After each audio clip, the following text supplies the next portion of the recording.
This is well-known history that you may not know. How's everybody doing? My name is Anthony Brian Logan, and today I bring you the true story of Rosa Parks. Now, most of you guys know who she is. I'm pretty sure all you guys know who she is, but here's a brief recap. Then we're going to get into the real story. Now, Rosa Parks, back in Montgomery, Alabama, 1955, refused to get up from her seat on the bus. Now, this led into a chain of events that ended bus segregation just 1 year later through a court process. Now, what if I told you that she was not the first person in Montgomery to refuse to get up from her seat? Nor was she the first one to get arrested and go through the whole thing. But she was chosen to be the face of that particular piece of the civil rights movement by the NAACP. This was something that was planned. She was a plant, essentially. And she had been with the NAACP for a long time, since the 40s. So about 10 years prior, she joined the organization and had been involved with several high-profile civil rights protests and marches and things of that nature up until 1955, where she became famous for the whole bus thing. Now, there was a person before her by the name of Claudette Colvin. She was 15 years old, and she also did not want to get up from her seat. Now, there's an interview with Claudette Colvin's friend, and I'm going to post the whole thing in the description box. So I'm going to play you a clip right here, okay? Here's the caption from this video. A 91-year-old black woman from Montgomery, Alabama, claims her friend Claudette was the first person to refuse to give up her seat on the bus. The NAACP picked Rosa Parks to lead the movement because she was light-skinned and Claudette was dark. Now, what she said here is true, but there's more. Let's go ahead and roll this clip. Then we're going to get into a lot more information. They didn't recognize her as being the first person that was Rosa Parks. She got it. She was working down there with some black people at the NAACP or something, and they got her. I guess they just got together and got her to do. And I always say they did because she was real light. Yeah, I still will say that. Now, shout out to Comedy Hype. Shout out Comedy Hype. Fair use. You guys do great work over there. Please do not copyright me. But you hear what she's saying so far. It's like, look, my friend she already did it before, but she was real dark-skinned, and they picked her, meaning the NAACP. She said you heard her. The NAACP picked Rosa because she was really, really light-skinned, lighter than her. She's a pretty fair-skinned woman, but Rosa Parks was very light-skinned. What she's saying is correct. Claudette was dark-skinned. Yeah. This lady was lighter than me.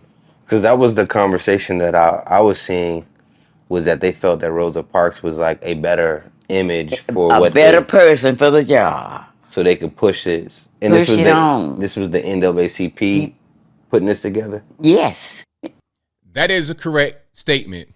That is very correct. They thought Rosa Parks would be a better candidate. She better for the job. The job was to go to court, to have the whole process play out, and to eventually end bus segregation, which kind of was unnecessary in my humble opinion. Now, I'm not pro-segregation, don't get misunderstood, but in Montgomery, you had black bus lines. So it's like, I don't understand. Rather than saying, okay, we're going to fight to get on the bus lines where we're not wanted, we got our own bus line, let's just have that. But that's a different story for a different day, so I digress. Now, there's a reason why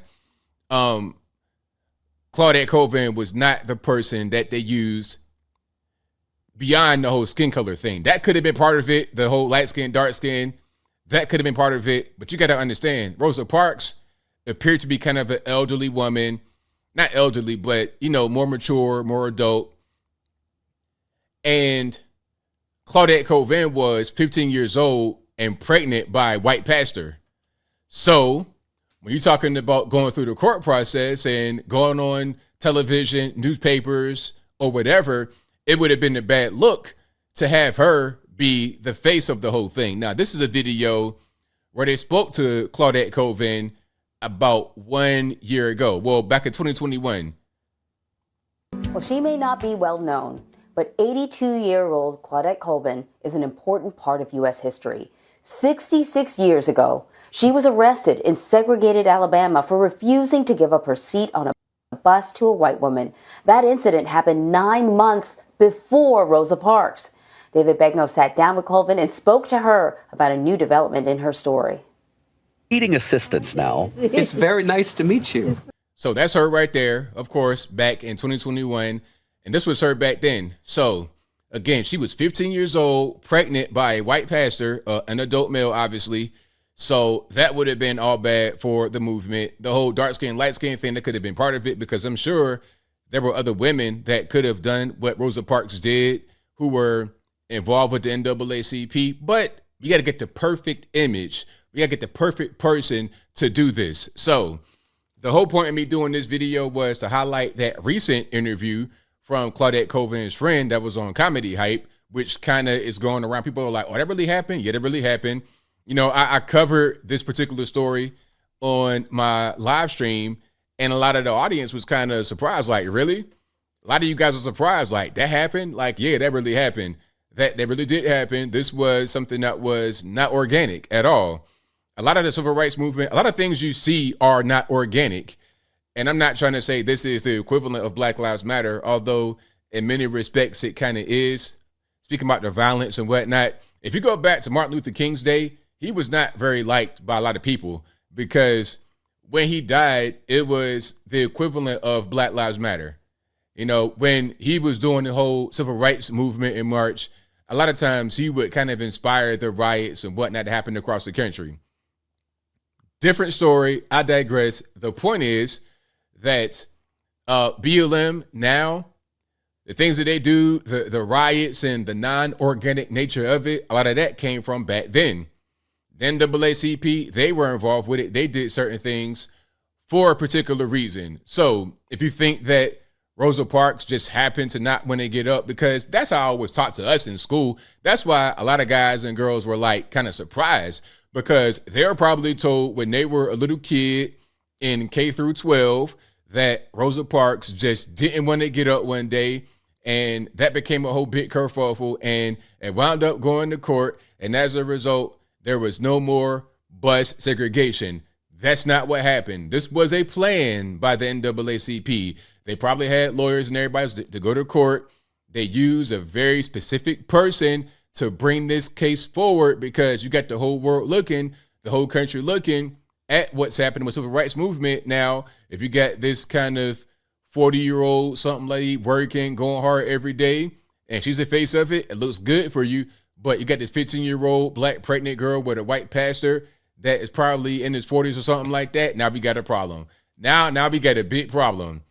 So again, not organic, all planned. Some say, hey, it was a good result. Some say the result was kind of counterproductive. But regardless of what, I think it's important to understand the reality of history around us, so we don't get the wrong impression, so we don't go around believing things that are not true. But I think I'll leave that right there for now. And what say you? Was this a brand new story? Did you know about this? Are you learning something new for the first time? Or was it old news? There are quite a bit of things that we may think happened one way, but happened a different way. Okay, MLK is a prime example. This guy was a communist, socialist, whoremonger, all that. You know, he had a lot of flaws. Now, people praise him now because of his legacy and the way it's taught to you in K through 12, but we don't really get the full picture. And my thing is not to attack people that have died, civil rights icons. It's like, let's get the full picture. Okay, same thing, Malcolm X. Let's talk about how, let's talk about Detroit Red and the gay for play allegations. Let's talk about that. And also talk about the good things. Let's get the full picture. Just because somebody may have done good things does not mean we just ignore the past. You know, they have no problem doing that when it comes to former presidents. You know, George Washington, one of the best men ever in American history, also slave owner. Do we cancel him for the slave owner part? Do we do that? Or do we just say, you know what? This is a full and complete person, and he was alive at a particular point in time where certain things were the norm. Okay, because it's weird. You talk about, you know, the white guys, founding fathers. Oh, they were slave owners, all this, that, and the third. Well, we're not going to talk about the African kingdoms back then who sold the slaves to begin with. That movie, The Woman King, it showed it pretty clearly for what was going on. They were pretty honest with that. Some say the movie was garbage because Woman King, and they're talking about the matriarchy and whatnot, but really it wasn't even like that. You watch the movie, they were pretty accurate, aside from a couple little things here and there, Hollywood, you know, artistic license.